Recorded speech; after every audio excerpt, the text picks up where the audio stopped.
No, mutta eikö mennä seuraavaksi katsoa tai ensimmäisen ohjelmana Professori Luonto, joka on nyt ensimmäinen siis näissä jaksoissa. Ei näkynyt Professori Luonto ekassa eikä tokassa, mutta nyt menemme katsomaan, mitä hän luonnosta löytää. Missäs? Siellä.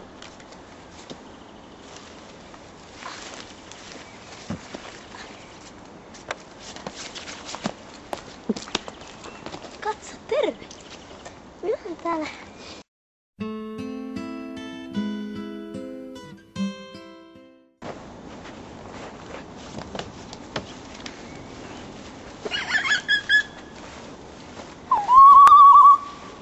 No niin, terve. Minä olen professori Luonto.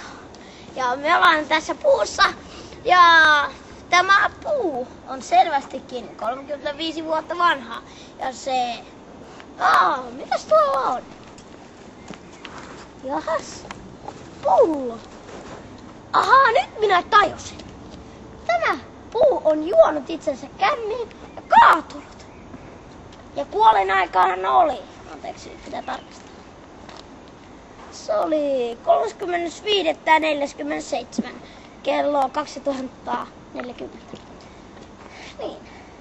Ja nyt minä pikkuisen vilkaisen.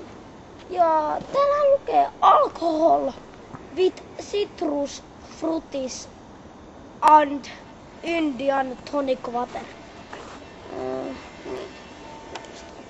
Tämä on ihan hyvä. Niin. Sitten. Tämä minun lintuystäväni ei ole tänään päästy mukaan. Hän oli eläinsairaalassa. Siis lintusairaalassa. Vein hänet kuukausi sitten. Eikä hän mulle palannut vieläkään. Mutta tämä puu on vanttara. Ja kun minulla on nämä 30 miljoonan triljoonan 77 miljoonan kertaiset silmälasit, näen, että täällä on hirveästi murkkuja. Ja aivan hirveästi näitä mäntypistiäisiä, jotka syö tätä puuta, joka menee humeeseen. No ei mulla tässä muuta, että hyvä, että pyörikää vaan täällä luonnossa. Luonnon rauha. No niin, ja siinähän oli professori Luonto ja kauniissa kevätluonnossa hänkin oli. Ja varmasti moni samaa mieltä, että meidän ihmisten on oltava enemmän tuolla luonnossa puuhailtava ja kauniita puitakin sieltä löytyy paljon. No mutta, eikö mennä seuraavaan ohjelmaan, Sairaalan voimakolmikko. Ja tänään ei hoidetakaan ihan suoraan näin potilasta fyysisesti, vaan nyt on vähän erilaista touhua, mutta enpä kerro enempää, saatte nähdä kohta.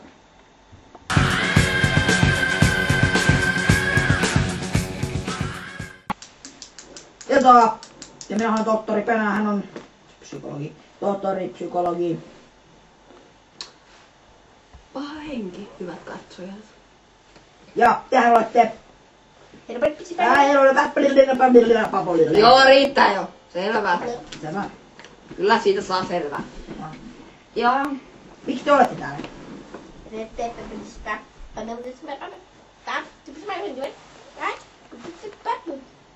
Täällä on selvästi kaksi eri persoonaa. Selvä. Kaksi eri persoonaa. Muuta.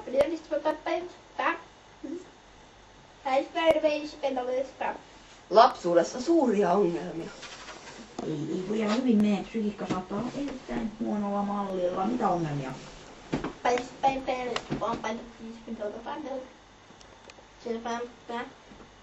Isänsä oli ilmeisesti kotiäiti. Ei. Ja Onko jäänyt jotain traumaa? Isän kotiäiti.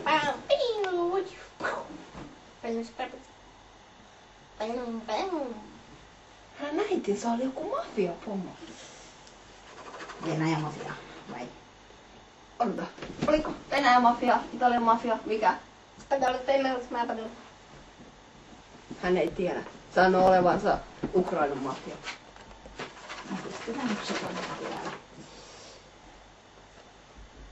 Haluatteko jotain kertoa jostain tapahtumasta? Niin, täällähän me olemme korjaamassa sinun henkisiä kärsimyksiäsi. Meille voit puhua, meillä on vaitiolovelvollisuus, me kyllä kerromme ne kaikille. Meidän vaitiovelvollisuus velvoittaa meitä kirjoittamaan Aloita alusta, minä kirjoitan kaikin ylös.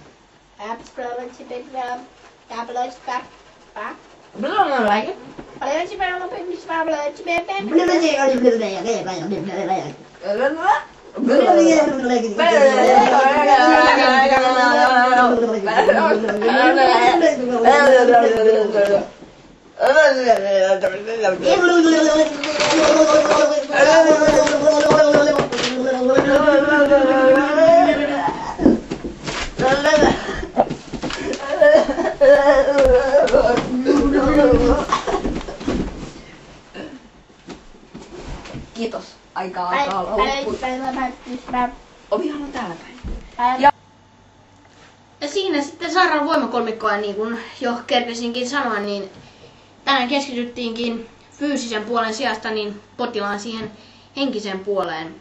Katsotaan mitä sitten ensi jaksossa tapahtuu, että ollaanko edelleen samassa vai onko se yleisempi fyysinen puoli sitten taas osana ohjelmaa. No, eiköhän tässä seuraava ohjelma on DJ Macaroni Tarzan ja tänään on sitten tulee Tamudon tilalle, kun Tamudo ei pystynyt tekemään ohjelmaa ikävää kyllä Tomppeleihin, koska hänen isoveljensä Abrahimin tämä lentoyhtiö Somaliassa meni aika pahasti konkurssia. Niillä on nyt FBI, CSI, Supo ja Venäjän nämä kaikki poliisiyksiköt perässä, että ne on nyt vähän niin kuin bossessa siellä. No, mutta mennään katsomaan DJ Macaroni Tarzan. Se sitten lupasi tulla meille uudeksi ohjelman vetäjäksi. Yes. Come on.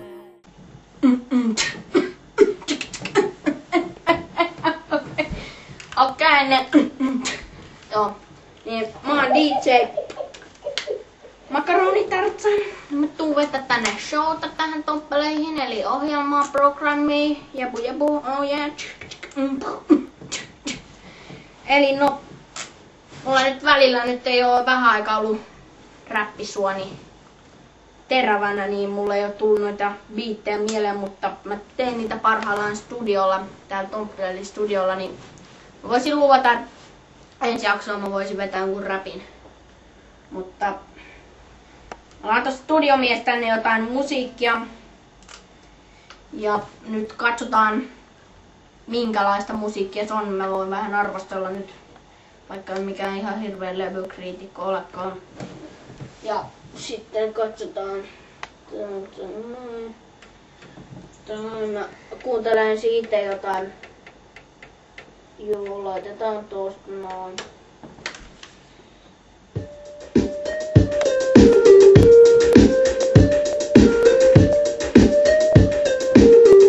Joo,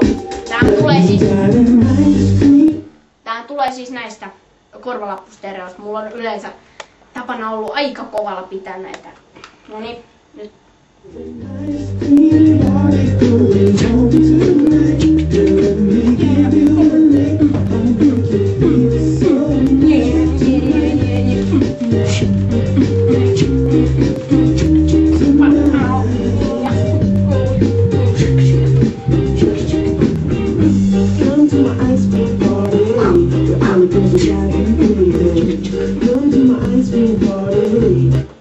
Okei, eli ei makea maahan täydeltä. Tossa tulee helposti muuten korvatkin kipeäksi.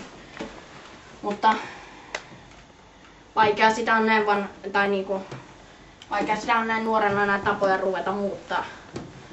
Silloin 3-vuotiaan kun aloitin musiikin kuuntelemisen, niin alusta lähtien oli noin täysin. Räppätessä tulee hikki ja täällä on hyvä meininki. Mutta eiköhän anneta Stekelle seuraavaksi puheenvuoroa. Näin sieltä musiikillisista ja loistavista pikkuvarpista vähän nipistää sinne, kun en mä tiedä onko ampiaiset vielä, no nyt on kevät, ei ne vielä varmaan tullut. No mutta joka tapauksessa niistä musiikillisista rap-tunnelmista, mitä DJ Macaroni Tarzan meille tarjosi, siirrytään tänne studiolle taas ja meillä on saatu pääsiäisvalaistus tänne. Tämähän kuvataan siis pitkänä perjantaina, tämä mukava valaistus tässä on saatu. Ja en tiedä milloin me saamme tämän jakson purkkiin tai milloin saamme ulos, mutta nyt kuitenkin on pitkä perjantai ja mukavat pääsiäistunnelmat tässä. No, eiköhän sitten siirrytä seuraavaan ohjelmaan, että minä turhaan tässä koko päivää löpise. Se on musahetki.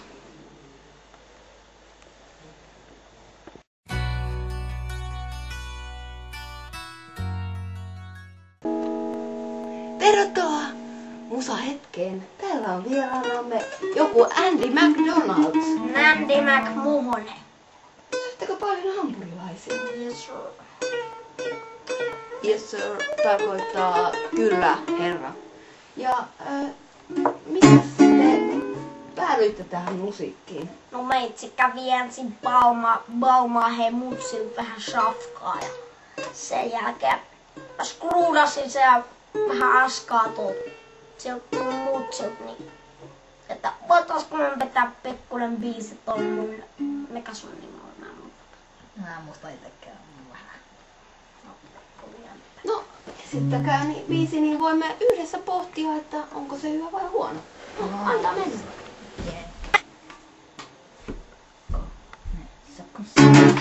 Sakko sammakka ruokan matkalle, jehää, jehää. Sakko sammakka ruokan matkalle, jehää, jehää. Se kodi, pakko massaa kaupoita ja indiaanei vähän valmaa safkaa. Saara sä kestää! Jee, sakko sammakka ruokan matkalle.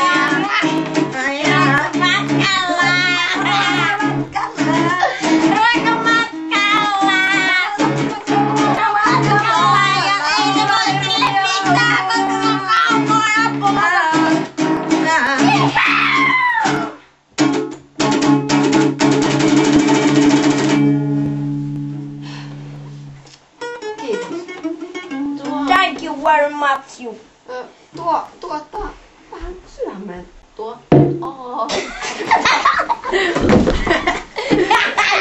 Oikein toi.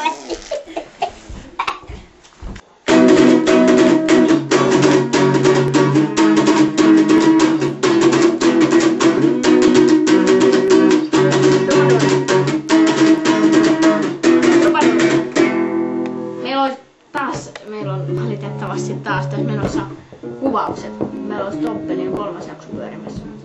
Mutta ei nyt kun me joudutaan aina häätää sut, että sä jotenkin satut aina jotenkin kirrotulla tavalla tulemaan kuvauksia aikaa tää soittaa, niin siis kyllä me tehdään, että joku, esim. Kun meillä on tulos tässä katsojillekin tiedoksi, meillä on tulos Levyraadi Special tässä, niin sä voisit tulla sinne soittaa niin kuin ihan, sä voit soittaa rauhassa kunnolla. Mitä? Voisi soittaa ihan rauhassa. Ai mitä? Et jos tulisit siihen Levyraadi-spesiaaliin sit soittaa niinku ihan kunnolla. Mites sanoisit? Joo. Mä voisin vetää joku oma songin. Mä Joo. oon tehnyt 2 levyä taas eilen. Okei. Jos tuut taas vaikka huomenna aamulla, kun mä tuun tänne studiolle, niin myymään, niin... Joo. Okei, no mutta siinä siis oli musahetki ja... No, tuossa on tehdä rauhallisesti, ei nyt ole hätää. Sä pääset TV-ruutuun, no niin, moikka. Niin, eli no ensinnäkin siinä oli musahetki. Me nyt joudumme näitä valoja taas, tai studiovaloja lisäämään, koska ulkona on kuitenkin vielä pimeää ja sillä lailla niin tuo pimeys, niin oli vähän saatava valoja tänne. No, joka tapauksessa eiköhän siirrytä seuraavaan ohjelmaan ja saamme vähän uutisstudiolta tietoa, mitä on tällä viikolla uutisissa tapahtunut ja yleensäkin tässä lähiaikoina. Ja näitä uutistudiokin tulee ihan ajankohtaiseksi ohjelmaksikin meille, joten eiköhän siirrytä sinne.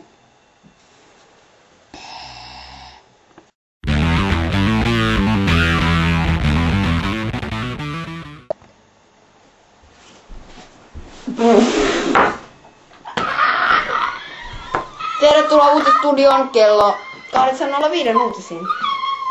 No niin, ja kotimaiset uutiset sitten jatkavat. Jatkavat siis alkavat vasta. Älä viitsi häiritä minua. Niin, Sori, mä löin äsken kirveellä käteen, mä vähän kirveellä. mene lääkäriin. Niin, Suomen tutkajärjestelmä ovat havainneet Suomessa puita. tuolla eteläkoillisessa ja 25 mailia pohjoiseen, siis etelään kiitos. Niin sitten hirven lantaa on löydetty myös Suomen metsästä. Ja se on erittäin huono asia fossiililöytäjille, koska he eivät ole löytäneet hirviä metsästä ei millään, vaikka ovat ripustaneet lihaa puihin. Niin. Hirvet ei kylläkään syö lihaa. Minä en tiennyt sitä. Niin. Sitten...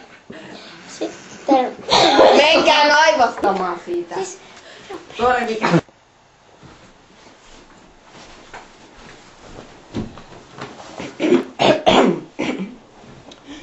Tervetuloa Uutistudioon kello 8.07 uutisiin. Anteeksi, 06. ja tästä kotimaiset jatkavat. Et viittisi keskeyttää minua. Kotimaisissa uutisissa ovat Suomen tutkajärjestelmät ovat havainneet puita Suomen metsässä. Eteläkoillisessa sekä 25 mailia pohjoisen on ollut puita, jotka on ollut räsiä, jotka ketut ovat syöneet niitä. Sitten Et viittisi viereskellä. seuraavan aiheeseen. Hirvet ovat löytäneet oman kotinsa metsässä ja lantoneet sinne, mutta filosofit eivät ole löytäneet yhtään lantakasaa sieltä, vaikka he kyllä väittävät erittäin paljon, että siellä on lantakasoja, mutta sieltä ei ole löydetty mitään. Minä ainakin väitän sitä, että hirviä ei ole enää olemassakaan, koska ne ovat kuolleet sukupuuttoon. Ja tästä voimme jatkaa sitten ulkomaalaisin uutisiin. Selvä. Afrikassa on nähnyt. Miksi tuo vilkkuakseli tuo valo? Anteeksi kameramies, mutta tuo valo häiritsee. Ai kiitos, korjasitte sen. Selvä. Niin selvä, niin Afrikassa on nähty valkoihoinen mies. Silminnäkijämme, tummaihoinen hän siis on, niin hän kertoi näin, että kun hän oli ostamassa elintarvikekioskista pumpparia, hän oli nähnyt siellä valkoisen miehen, joka on siis valkoihoinen niin kuin minä. Voitte, älä häiritse. Niin se, en mä tiedä, Afrikassa ei ole koskaan nähty ennen valkoista miestä, hän joko valehtelee, tai hän on itse asiassa aika luotettava. Niin, ja kuitenkin, ja sitten mennään vielä tänne Espanjan uutisiin. Espanjan maastolla on nähty mies, joka on juonut vettä. Espanjalaiset ovat aivan kummissa siinä, koska heillä juodaan mehua, tuore mehua ja viiniä, anteeksi. Niin he olivat pidättäneet poliisijoukot, olivat hyökänneet miehen kimppuun ja panneet hänet lopettamaan veden juonnin. Ja lopettakaa nyt se hyvä herra. Hyvä herra, lopettakaa. Tämä on aivan, siis minun pitää lopettaa. Tää mennään talousluukkiin. Nyt meni hermot. Joo, terve vaan tätä taloudesta. Mulla on nyt tyhjät paperit täällä. Että mä en tiedä mitä pitäisi. Varmaan mä veikkaan, että Kazakstanin talouskäyrät on, HEX-indeksit on nousussa, mutta en mä nyt tiedä sitten sen enempää. Euro on varmaan vahvistunut dollarin nähden, en mä osaa sanoa. Mun rahatilanne on ainakin vähän laskussa, kun mä tulin tänne uutisiin nyt töihin. En mä nyt sitten tiedä. Varmaan ne nyt jotkut on tienannut kuitenkin viime viikolla. Ei mulla oikeastaan muuta.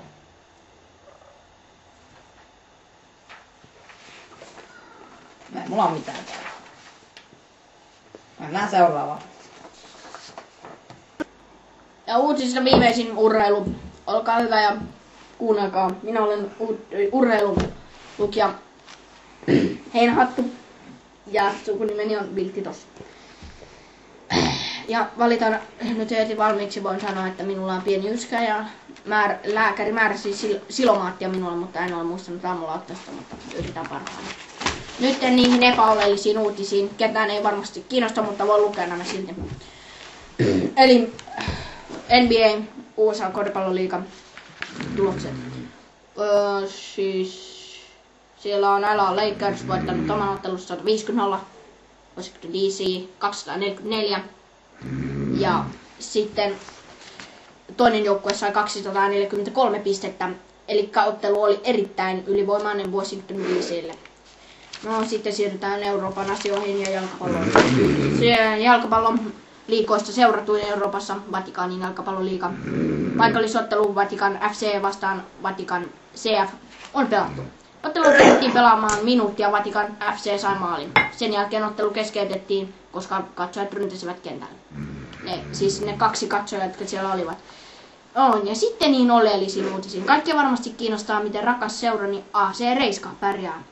Mehän olemme monitoimiseura, me pelaamme käsipallon, jalkapallon, jääkiekon ja lentopallon, sulkapallon ja tenniksen lisäksi myös härräpalloa.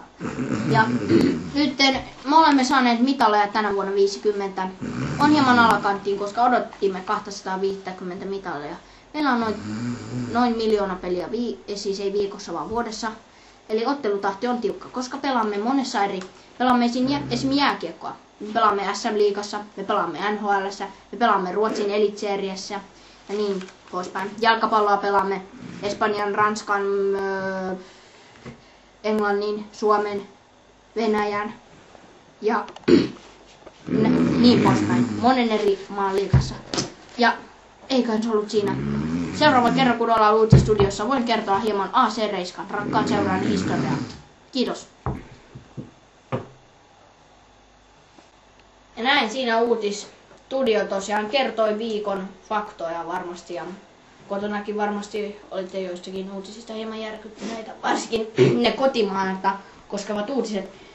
No, kiitos teille katsojat. 3. jakso purkissa ja minä lähden kotiin ja te varmasti olette myös kotona tai jossain kuitenkin tätä katsomassa sitten kun tämä tulee ulos. No, eikö se ole hyvä laittaa poikki.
Windmill